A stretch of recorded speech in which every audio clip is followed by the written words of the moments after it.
뉴스 읽기 필립입니다. 이번 영상은 조선비즈의 기사를 가지고 왔습니다.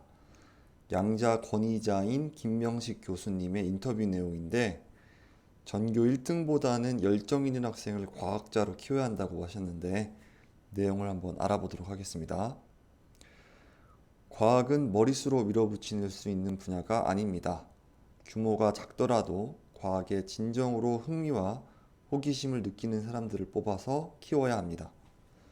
김명식 영국 임페리얼 칼리지 런던 물리학과 교수는 양자 컴퓨팅 분야에서 세계적인 석학입니다. 서강대학교 물리학과를 졸업하고 같은 대학에서 여기 영국을 말합니다. 에서 석박사 통합 과정을 거쳤고 이후 서강대와 영국 퀸즈 대학교에서 물리학과 교수로 지내다 2010년부터 임페리얼 칼리지 런던에서 물리학과 교수로 재직 중에 있습니다. 2015년 영국 왕립화폐에서 수여하는 울프슨 상을 받기도 했습니다.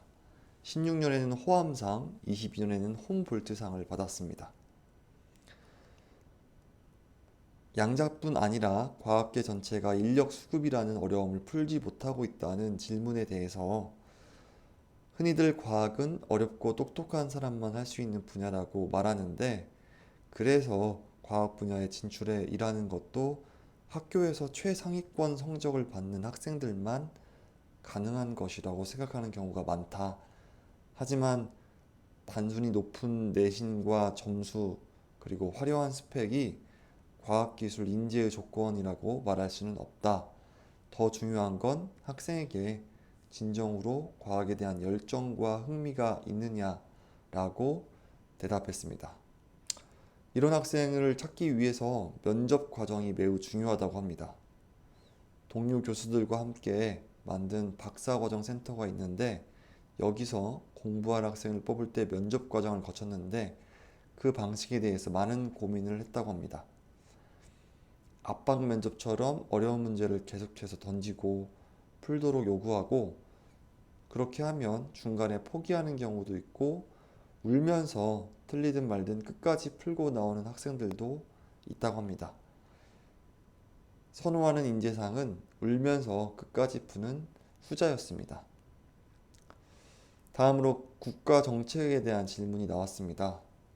결과적으로 인재 수급이란 결국 그 분야에 몸담고 싶어하는 사람이 많아져야 하는 게 기본이기 때문에 양자역학이라는 분야가 국민들 개개인과 학생들에게 흥미를 유발할 수 있어야 한다.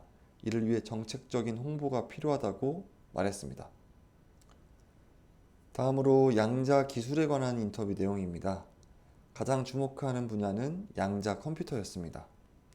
슈퍼컴퓨터를 포함한 기존 기기들로 할 수 없거나 시간이 오래 걸리는 계산들을 양자 컴퓨터는 빠르게 처리할 수 있기 때문이었습니다. 상용화까지 10년은 더 있어야 될 것으로 보인다.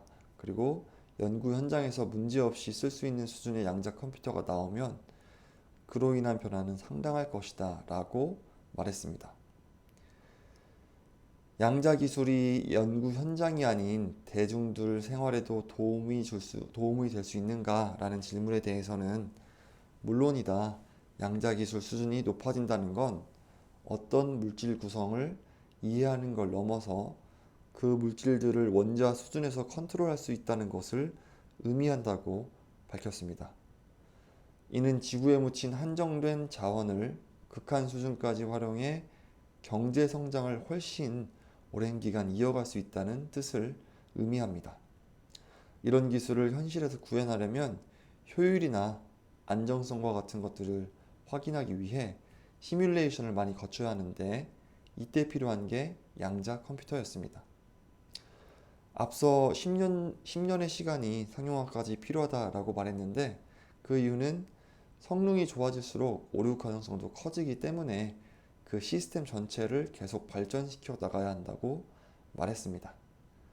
지금까지 조선비즈의 최정석 기자님의 기사 내용 공유해 드렸습니다. 감사합니다.